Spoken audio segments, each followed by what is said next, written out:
Welcome, everyone, to this week's interview. Today, we are sitting down with Mandy Chick. She is the 2010 TKQMA Junior Honda Champion, as well as Stock Champion for that year, as well as the 2016 NASCAR Missouri State Rookie of the Year.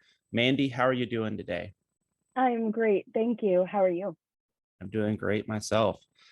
It's always awesome finding people from different areas of the country because growing up here, you hear a lot of people's stories being in North Carolina or the Northeast. So to me, it's always exciting to have someone from like the Kansas, Missouri area because I'm like, man, I have no idea what the racing culture is like out there. So hopefully For we can sure. learn a thing or two.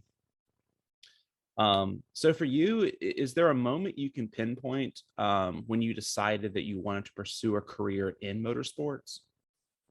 So I'd like to start out by saying that I am a third generation racer. So I've grown up around it.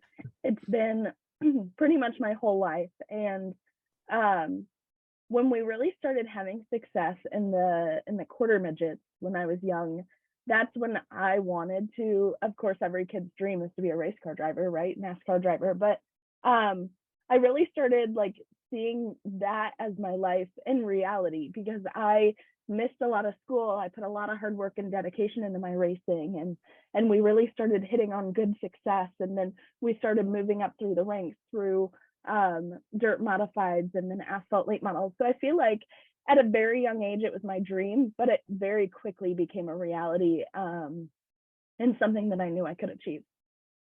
Awesome. As a young racer, has there been anyone that you look to as your role model?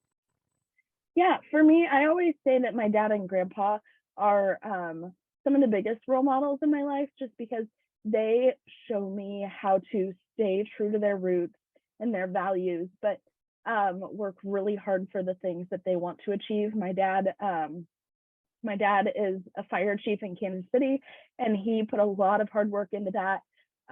But he's been involved in racing since he was very little, so he Hmm. stayed true to that and always kept family at the forefront. But then achieved his really big goals, and I've always been proud of that. But yeah, my dad and my grandpa have always been the ones that taught me how to work on the cars. They've worked side by side with me and taught me what a race weekend should look like. It should be family centered, and you just go out there and you have fun and you spend time with family. That's awesome. Seeing that you're like pursuing like your engineering degree is awesome because I forget the racing podcast I was listening to, but one of the drivers was talking about how that's such a lost art nowadays, where it used to be a Mm-hmm. driver could come in and say, "Hey, we need to do this or that," whereas nowadays a lot of the drivers they focus so much on like the marketing or PR side. So when they come in, all they can say is, "Oh, it's kind of loose," but they have no idea how to fix that. So to me, that was really awesome. Like, man, you're kind of covering all of your bases there to where you actually know not only how to drive the car, but also how to, work on it, fix it and all. Yeah, absolutely. And really, um, I've seen that my education and my racing go both ways and benefiting each other because my racing gives me that foundational like application of these engineering concepts I'm learning in the classroom. So when I learn them Mhm. in the classroom, it makes sense, it clicks in my mind. But also getting that knowledge in the classroom really helps me to take ideas back to my team, and I can Mhm. help with the innovation and new technology we want to try on the car.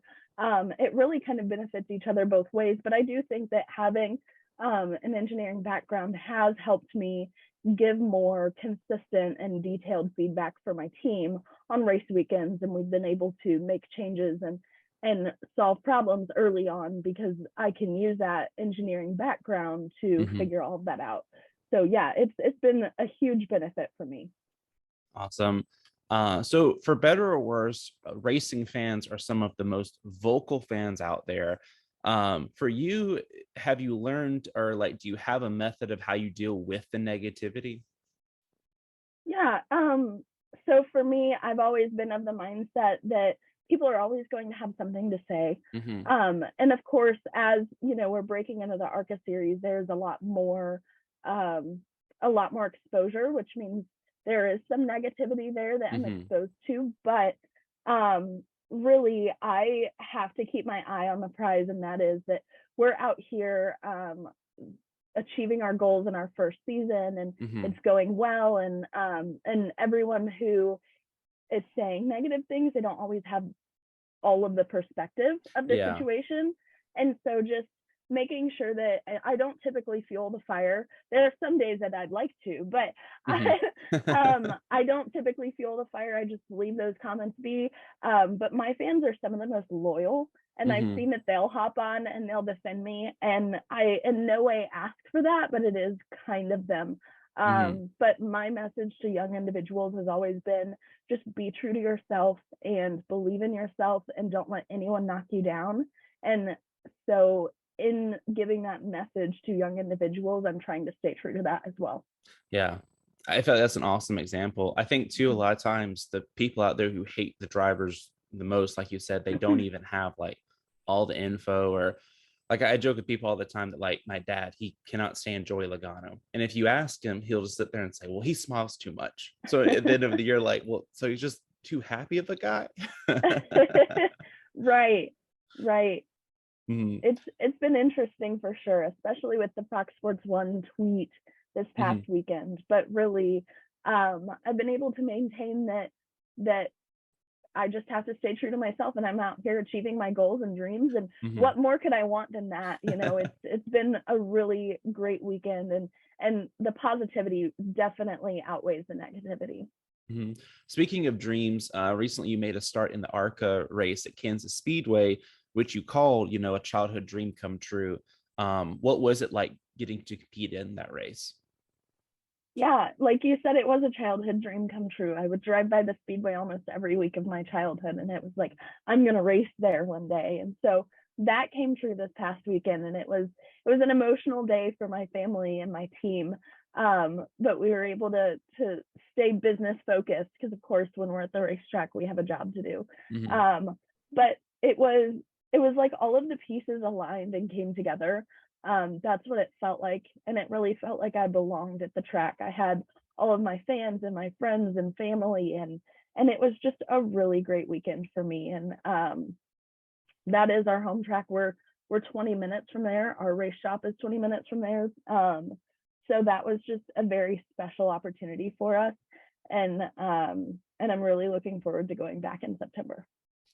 Awesome. And finally, out of all of the thousands of NASCAR paint schemes there's been, is there one or two that you pinpoint as just your favorite, either now or just growing up, that was like your favorite car? Ooh, that's a tough one. Um, there's so many good ones, but I have to go with Dale Senior's 1995 silver Goodrich car. I think Hmm. that is just classic and cool. Um, I loved that car. It always surprises me whenever I have a younger driver on. I always expect them to be like, "Oh man, like Jimmy Johnson's 2007 car." So whenever there's someone Yeah. that does this throwback, I'm like, "Oh, okay." Yeah, I've definitely seen pictures, and that is just it's a classic car. It's just so Mhm. cool. Yeah, I've got to Awesome. go with that one. Awesome. Well, thank you so much, Mandy, and good luck in your racing throughout the year. We'll be cheering you on. All Thank you so much. I appreciate it. right, thank you. Uh-huh.